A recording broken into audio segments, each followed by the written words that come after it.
Prior to the war in Ukraine, Putin was planning to attack Japan per leaked documents. War with Japan. The war in Ukraine has consumed the Western world, but a leaked email shows that if things had gone slightly differently, Russia could have attacked Japan instead. A leaked email reveals astonishing plans. According to a leaked email from a whistleblower with Russia's Federal Security Service, FSB, months before Vladimir Putin began his disastrous invasion of Ukraine, he was planning to attack Japan. A leaked email. Dated on March 17, 2022, the email was sent to exiled human rights activist Vladimir Osechkin from a Russian whistleblower dubbed Winds of Change, who has been writing regular dispatches to Osechkin since the war with Ukraine began. Translations and analysis. Igor Sushko, the executive director of the Wind of Change research group, has been translating and analyzing the correspondence from Russian to English since the start of the war and has been sharing the information with the American weekly online journal Newsweek. Russia preparing for Eastern War. In the email to Osechkin, the FSB whistleblower stated that Russia was quite seriously preparing for a localized military conflict with Japan. Why Ukraine? The whistleblower also mentioned the war in Ukraine and suggested that they were certain Russia would go to war, but that they weren't sure why Ukraine was chosen. Confrontation was high.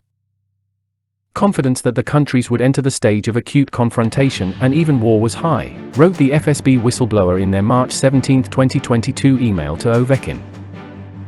Someone else will answer why Russia attacked Ukraine. Why Ukraine was chosen for war in the end, the scenario was not changed much, is for others to answer, the whistleblower continued.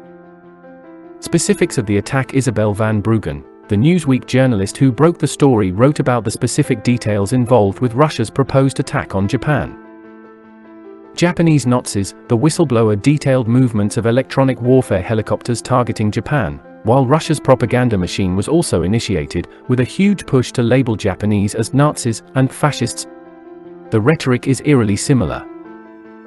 While the verbiage may sound very similar to what Russia used as its justification to go to war with Ukraine, it is difficult to know whether or not Winds of Change is a legitimate FSB leaker, or if their emails are part of the larger information war at play. The emails are genuine. Christo Grozev, an expert on Russia's Federal Security Service, stated that he believes the emails from Winds of Change are from a genuine agent connected to the FSB. Two former FSB agents agree.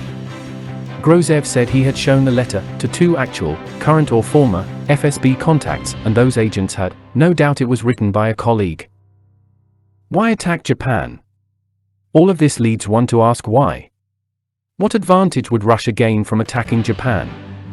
Well, the answer might have something to do with the two countries' dispute over the Kuril Islands.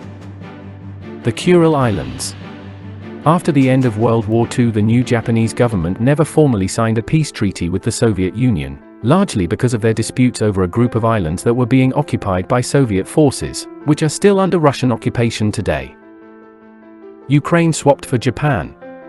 Ultimately, however, the whistleblower wrote that the Russian leadership sort of swapped out Japan for Ukraine. War was inevitable. But on the whole, the FSB whistleblower continued, war was inevitable for Russia due to the maniacal desire for war by the leadership, and now the bulk of the combat-ready units from that direction has been redeployed to Ukraine. So we shouldn't expect a Russian attack on Japan anytime soon.